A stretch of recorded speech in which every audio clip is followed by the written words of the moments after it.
Break के बाद एक बार फिर आप सभी का स्वागत है। खबर कोटा से है। यहां कुंड में डूबने से 2 कोचिंग छात्रों की मौत हो गई। मृतक रवि एमपी और नैतिक यूपी का रहने वाला था।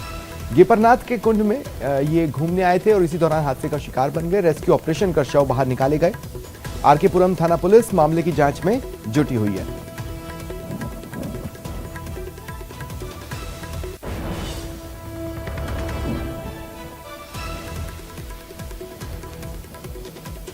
देखिए, ये खबर से जुड़ी तस्वीरें आपकी टीवी स्क्रीन पर कोटा से हैं। यहाँ गेपरनाथ के कुंड में घूमने के लिए कुछ छात्र पहुंचे थे, कोचिंग के छात्र। इनमें से 2 की मौत हुई है। वो कुंड में डूब गए। रवि जो कि एमपी का रहने वाला था और नैतिक जो कि यूपी का रहने वाला था। रेस्क्यू ऑपरेशन कर शव बाहर निकाले गए हैं। इनके पेरेंट्स को भी सूचित कर दिया गया है। पोस्टमार्टम करवाया जा रहा है। आरके पुरम थाना पुलिस मामले की जांच में जुटी हुई है। क्या ये दुर्घटना थी या फिर किसी तरह का कोई फाउल प्ले तो नहीं है, जांच का विषय है जो कि पुलिस कर रही है।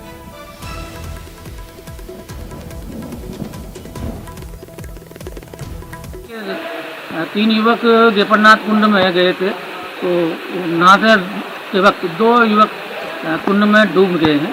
तो ज़्यादा देर रात को डाइविंग नहीं हो पाई, तो आज सुबह जल्दी डाइविंग शुरू करी। तो लगभग 25 मिनट बाद लगभग 30 फीट गिरे पानी में। दोनों के शव बरामद किए हैं। शाम के पता चला, फिर इनके मित्र एक 9 बजे रात को उसने बताया कि आपके नैतिक का पता नहीं है, हम लोग ढूंढ रहे हैं। तो फिर हम लोग निकले वहाँ से। और जयपुर से खबर है। न्यायिक कर्मचारी सुभाष मेहरा की मौत पर आक्रोश बढ़ रहा है। प्रदेश भर के अधीनस्थ न्यायालय में आज कामकाज ठप है। सामूहिक अवकाश पर न्यायिक कर्मचारी चले गए हैं। सुभाष मेहरा की मौत की उच्च स्तरीय जांच की मांग की जा रही है। आरोपी न्यायिक अधिकारी के खिलाफ कठोर कार्रवाई की मांग भी उठाई जा रही है। देखिए, मामले में सीबीआई जांच की मांग है। जयपुर जिला एवं सत्र न्यायालय में सभी कर्मचारी सामूहिक अवकाश पर रहे।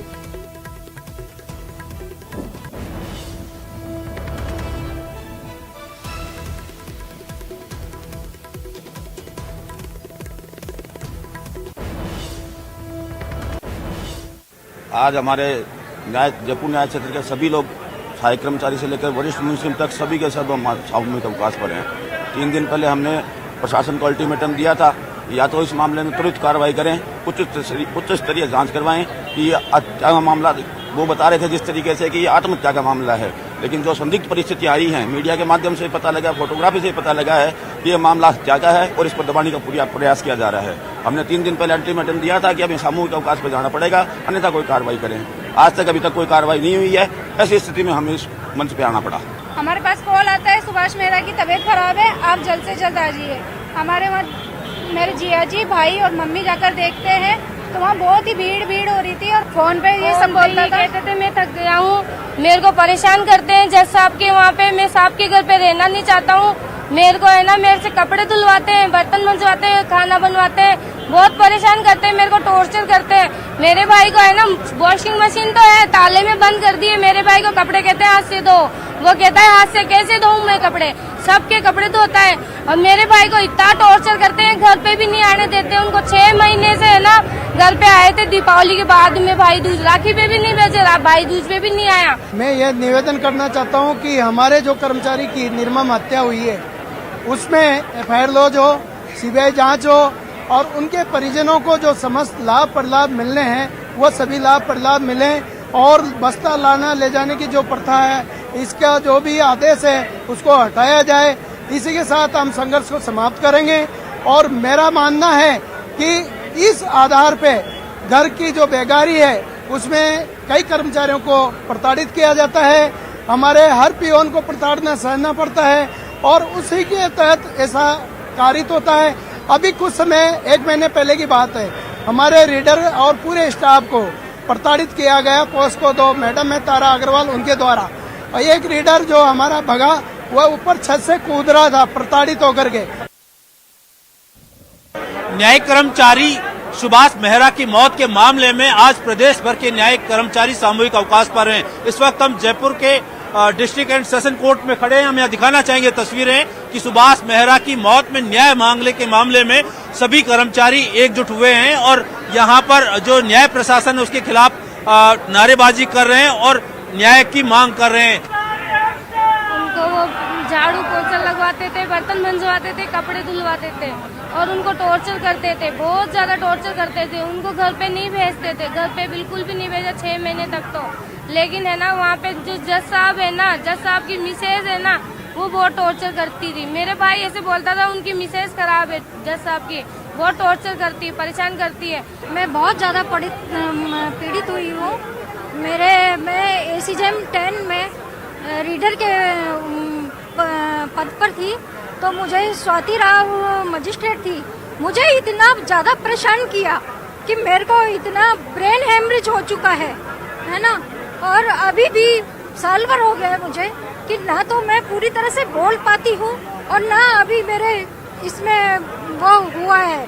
मतलब इतना जबरदस्त कि रात को 9 बजे मैं घर पर पहुँचती थी, सुबह 9:30 बजे आ जाती थी और रात को मैं रोटी भी मैं बाहर से मंगाती थी।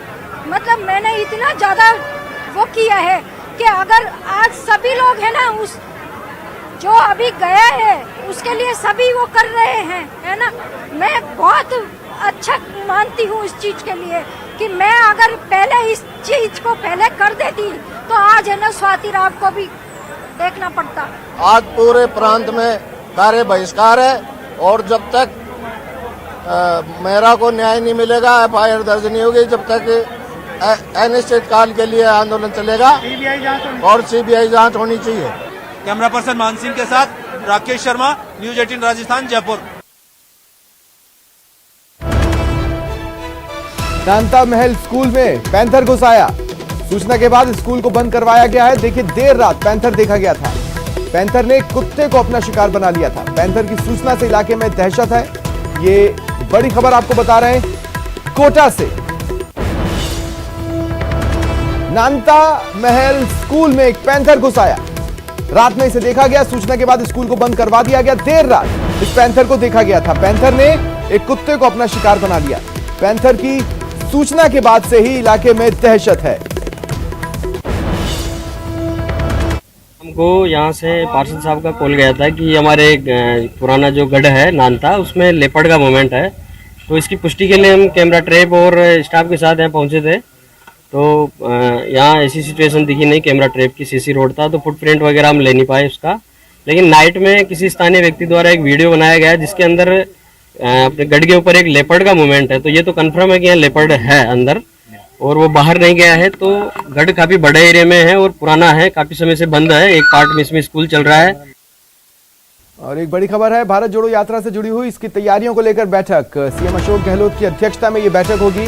PCC चीफ गोविंद सिंह डोटासरा और अन्य पदाधिकारी मौजूद रहेंगे।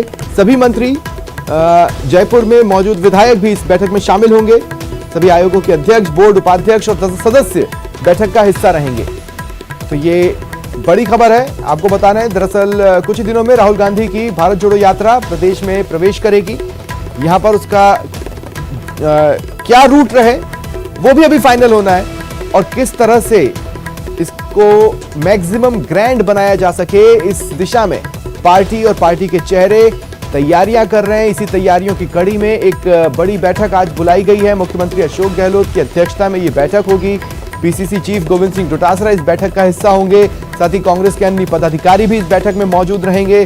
सभी मंत्री इस बैठक में रहेंगे। साथ ही जयपुर में जितने भी कांग्रेस के विधायक मौजूद हैं उन्हें भी बुलाया गया है, वो भी शामिल होंगे।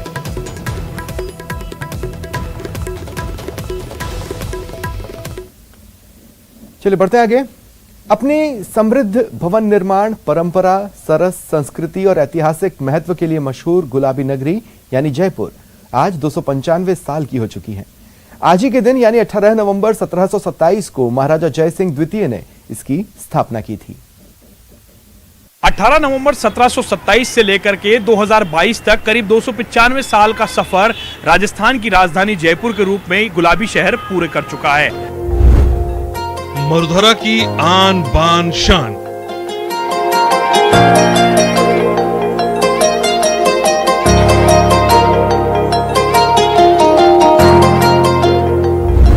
पहचान है त्याग और बलिदान।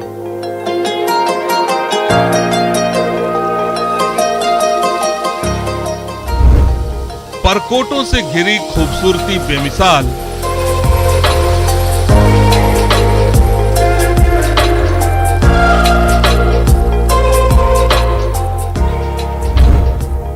हवा महल, जंतर मंतर सब हैं कमाल।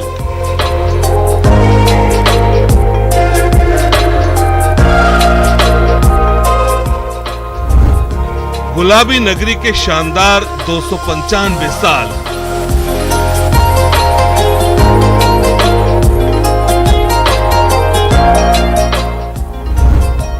मैं जयपुर हूं।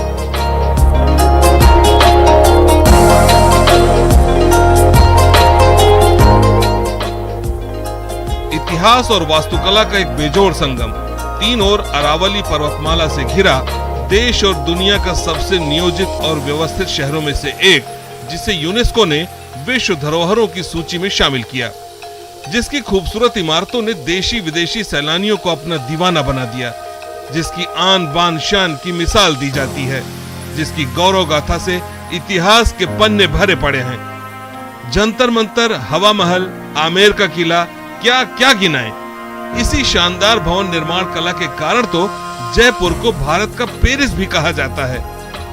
किसी जमाने में जयपुर का नाम जयनगर हुआ करता था। आमेर के राजा जयसिंह द्वितीय अपनी राजधानी आमेर से स्थानांतरित करना चाहते थे, इसलिए 1727 में जयपुर बसाया गया। फिर इसका नाम जयनगर से जयपुर हो गया। स्थानीय भाषा में गुलाबी नगर के नाम से मशहूर इस शहर को लोग जयपुर कहा करते थे। ज्योतिषीय गणनाओं के आधार पर इसकी जो है पूरी डिज़ाइन प्लानिंग की गई। विद्याधर भट्टाचार्य जो एक फेमस बड़े, वैसे तो वो गणितज्ञ थे, और उन्होंने और राजा सवाई सिंह जी सेकंड ने बाहर से देश विदेश से फारस के विद्वानों को, खगोल शास्त्र को बुला के और उन शास्त्रों का अध्ययन करके उनको संस्कृत में उनका जो है ट्रांसलेशन करवा के उसको बनाया। और जब आमेर की राजधानी से जब यहाँ आए तो सबसे अच्छा था कि यहाँ का साइट सिलेक्शन इतना अच्छा किया गया था कि 300 साल तक भी, आज हम 4 साल बाद हम 300 जयंती इसकी मनाएंगे, आज भी शहर जीवंत है, लाइव है, सारी गतिविधियां चल रही है। 18 नवंबर 1727 को हुई जयपुर की स्थापना। महाराज जयसिंह द्वितीय ने जयपुर को बसाया। प्रसिद्ध वास्तुकार विद्याधर को जयपुर को निखारने का जिम्मा दिया गया। जयपुर शहर को एक चारदीवारी के अंदर बसाया गया। जयपुर शहर में प्रवेश के लिए बनाए गए थे 7 दरवाजे। 1875 में सवाई राम सिंह ने शहर का रंग गुलाबी करवाया। 1942 में महाराजा सवाई मान सिंह द्वितीय ने जयपुर को आधुनिक रूप दिया।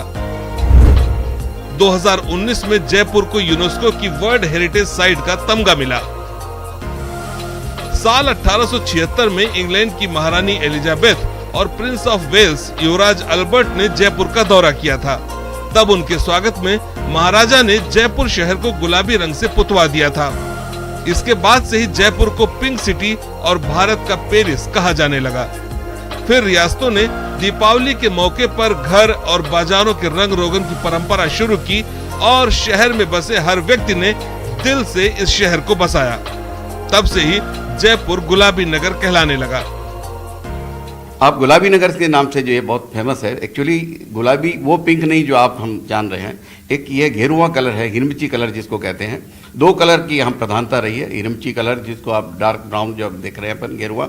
दूसरा है जो कचहरी उस समय थी, कचहरी कहते हैं गवर्नमेंट ऑफिसेज को, तो एमआई रोड का जो कलर है अपना, जिसको रामरज कलर कहते हैं, इस कलर की कचहरी का कलर तो होता था ये, और दूसरा कलर मुख्य बाजारों का कलर होता था हिरमची कलर। इसमें एक अच्छी बात बताऊं आपको कि हर दीपावली से पहले एक मुनादी जो है राजा महाराजा के जो पैलेस की तरफ से कराई जाती थी कि देखिए दीपावली आ रही है, सब अपने भवन के रंगों को हिरमची कलर कर दीजिए।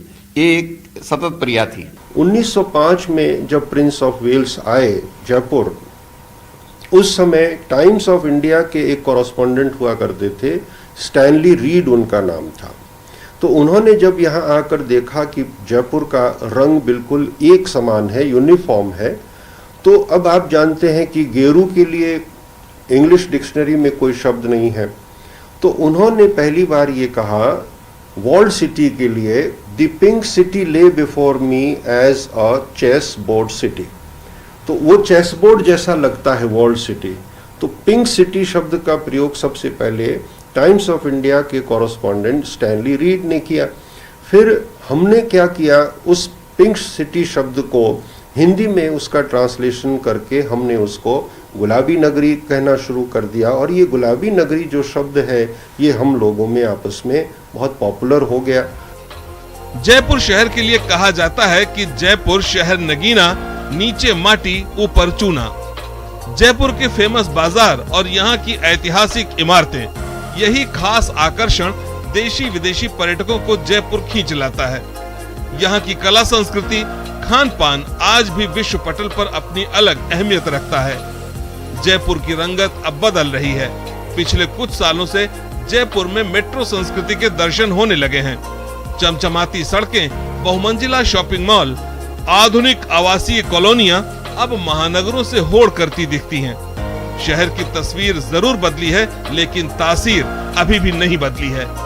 अभी भी बरकरार है त्याग और बलिदान की भावना, जो मरुधरा की आन बान और शान है। महज 60,000 की आबादी के लिए इस शहर को बसाया गया था, लेकिन आज गुलाबी नगरी के इस परकोटे के अंदर 6 लाख से ज्यादा आबादी बसती भी है। और जीवंत शहर के तौर पर ये यूनेस्को की ऐसी पहली और आखिरी विरासत है जहां पर ये शहर जीता है। न केवल जीता है बल्कि पूरे देश को के अंदर ये शहर छोटी काशी के नाम से भी मशहूर है। कैमरा पर्सन शेर सिंह के साथ लवली वधवा, न्यूज़ 18 जयपुर। भरतपुर में पालना गृह में छोड़ी गई अनाथ बालिका को सहारा मिल गया है। स्पेन के रहने वाले ग्रेवलियर और मारिया ने बालिका को अपनाया है। केंद्र सरकार की योजना कारा के तहत बाल कल्याण समिति ने ग्रेवलियर मारिया के सुपुर्द किया। जिला कलेक्टर की मौजूदगी में बालिका को सुपुर्द किया गया, जिसके बाद अब बालिका को लेकर ग्रेवलियर और मारिया स्पेन के लिए रवाना होंगे। बता दें 2019 में लावारिस हालत में पालना गृह में ये बच्ची मिली थी।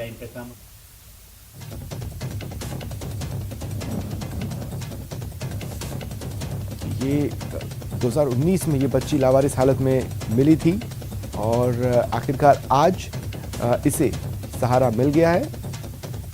स्पेन के रहने वाले कपल ग्रेविलियर और मारिया ने इस बच्ची को अपनाया। केंद्र सरकार की योजना है कारा और इसी के तहत बाल कल्याण समिति ने ग्रेविलियर और मारिया के सुपुर्द इस बच्ची को किया।